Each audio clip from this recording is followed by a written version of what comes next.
Bonjour chez vous. Où que vous alliez, quoi que vous fassiez, vous êtes chez vous.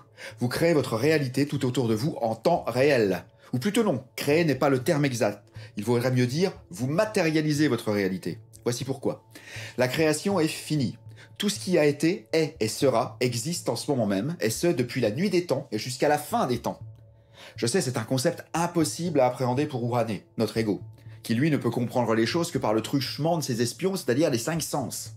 Ce que perçoivent les cinq sens est tellement limité par rapport à ce qui existe en vrai, que l'on pourrait les comparer à une balle de ping-pong face à l'Everest. Et encore, je suis large. Il est donc clair et net que Urane ne perçoit qu'une portion infinitésimale de ce qui existe dans l'univers. Et c'est même pas la peine d'aller jusque-là, la Terre suffit. Une portion infinitésimale donc de ce qui se passe en ce moment même sur Terre. À l'endroit où vous êtes assis, en train de regarder cette vidéo par exemple, se déroule une infinité de potentialités, de la plus atroce à la plus voluptueuse. Une infinité de choses ont été créées où vous êtes en ce moment. Elles sont en train de se dérouler tout ensemble, maintenant. La portion que vous percevez, c'est-à-dire le moment actuel de votre vie, ce qui se déroule pour vous en ce moment même, est juste un grain de sable dans le désert. Mais c'est votre grain de sable.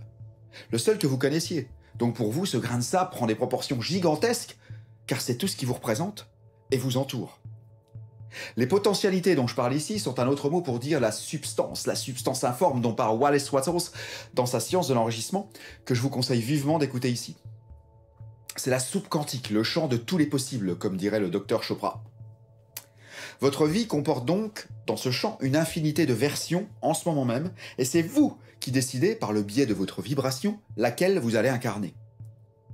La substance prend la forme que vous lui ordonnez avec votre mélange vibratoire. Elle se plie à vos croyances inconscientes jusque dans leurs plus subtils détails. Car toute votre vie extérieure est le reflet, et n'est que le reflet de ce qui se trouve dans votre subconscient. Il vous est impossible de faire l'expérience d'autre chose. De même qu'il vous est impossible de ne pas faire l'expérience de ce qui se trouve dans votre subconscient. Donc voici deux nouvelles, une bonne et une mauvaise.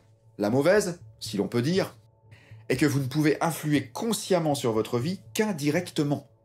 Et si vous ne savez pas comment faire, vous subirez toujours les mêmes rengaines que votre subconscient jouera et rejouera à l'infini, et qui correspondent à ce que vous lui avez demandé de croire au fil de votre vie, et ce presque pour tous sans vous en rendre compte. C'est ce qu'on appelle les mémoires. La bonne nouvelle est que votre vie, comme je vous le disais précédemment, n'est qu'un grain de sable dans la création. Que vous soyez clochard, ou tout ce que vous possédez tient dans un caddie, et votre cercle d'influence ne dépasse pas le kilomètre carré, ou alors que vous soyez un milliardaire à la tête d'un empire, pour qui la planète est trop petite, c'est peanuts par rapport aux potentialités, aux choses qui sont déjà créées et qui existent en ce moment même sur d'autres plans de conscience. Donc cette bonne nouvelle, et qu'il n'est pas plus difficile ni compliqué pour l'univers de créer pour vous santé, fortune, succès, etc., que de créer maladie, pauvreté et échec. Ce que vous créez, votre vie terrestre donc, est minuscule pour l'univers, et le champ de toutes les potentialités se moque bien de ce qu'on lui demande de matérialiser. Il ne lui est pas plus compliqué de matérialiser le caddie de Dame Ginette que l'empire de Bill Gates. En ce moment même, nous vibrons, vous vibrez, nous vibrons tous. Vous êtes la somme des diverses vibrations superposées qui forment votre mélange vibratoire. Il est forcément différent pour chaque individu, car comme je vous le disais dans la vidéo intitulée « Dieu c'est toi », vous êtes unique. Unique déjà par comment vous êtes, rappelez-vous le mystère des empreintes digitales.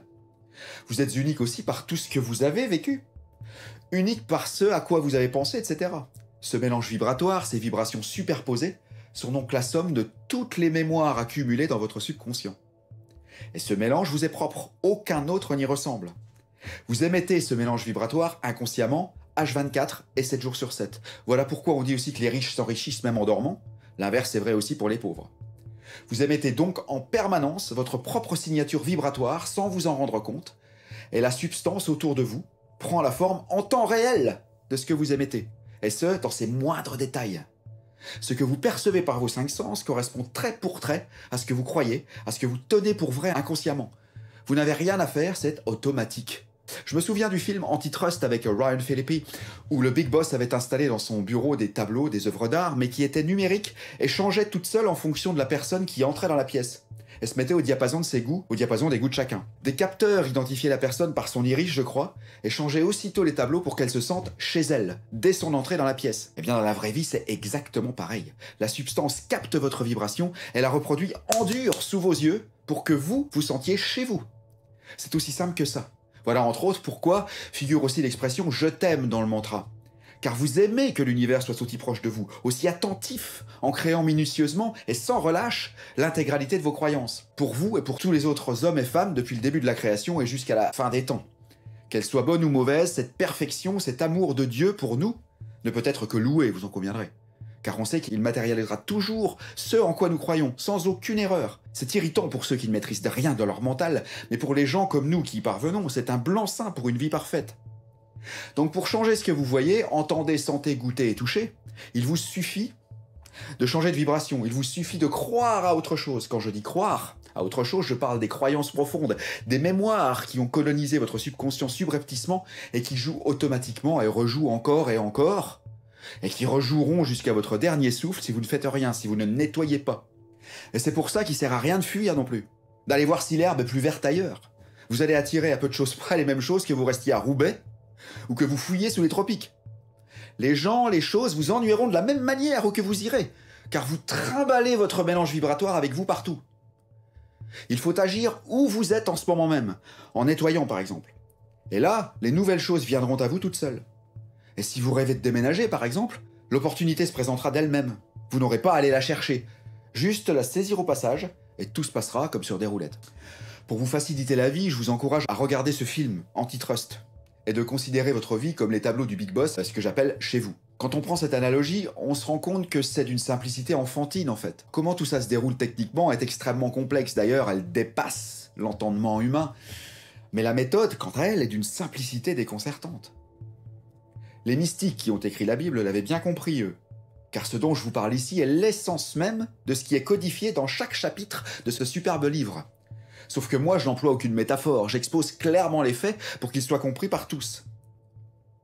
Tout ce que ces mêmes mystiques ne voulaient pas à l'époque, en fait, en recouvrant ces vérités universelles par une épaisse couche de rhétorique qui va du simple récit initiatique à la personnification, en passant par la parabole et la métaphore. Seuls les plus érudits pouvaient en percevoir le sens caché et en suivre les règles, et donc maîtriser leur vie.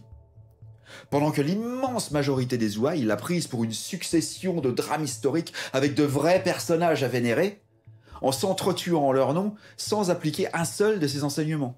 Enfin, une fois que vous saurez comment dicter à votre subconscient ce que vous voulez, il se chargera de tout sans que vous ayez à faire le moindre effort. Et le meilleur moyen de lui dicter ce qu'on veut est de commencer par y effacer ce qu'on ne veut plus, en effaçant les mémoires avec Ho'oponopono par exemple. Tout ce que vous ne voulez plus va disparaître gentiment, progressivement, sans heurts, sans esclandre. Et c'est au bout de quelques temps de pratique que vous allez vous surprendre, par exemple, à ne plus avoir envie de vous adonner à certaines choses qui vous étaient préjudiciables, comme trop manger, boire ou fumer par exemple. Votre voisin va changer d'attitude tout seul. Une douleur chronique va partir. Un de vos obscurs clients va vous régler une ancienne dette sur laquelle vous aviez déjà fait une croix et catalogué l'énergumène en mauvais payeur. Et tout ça sans effort.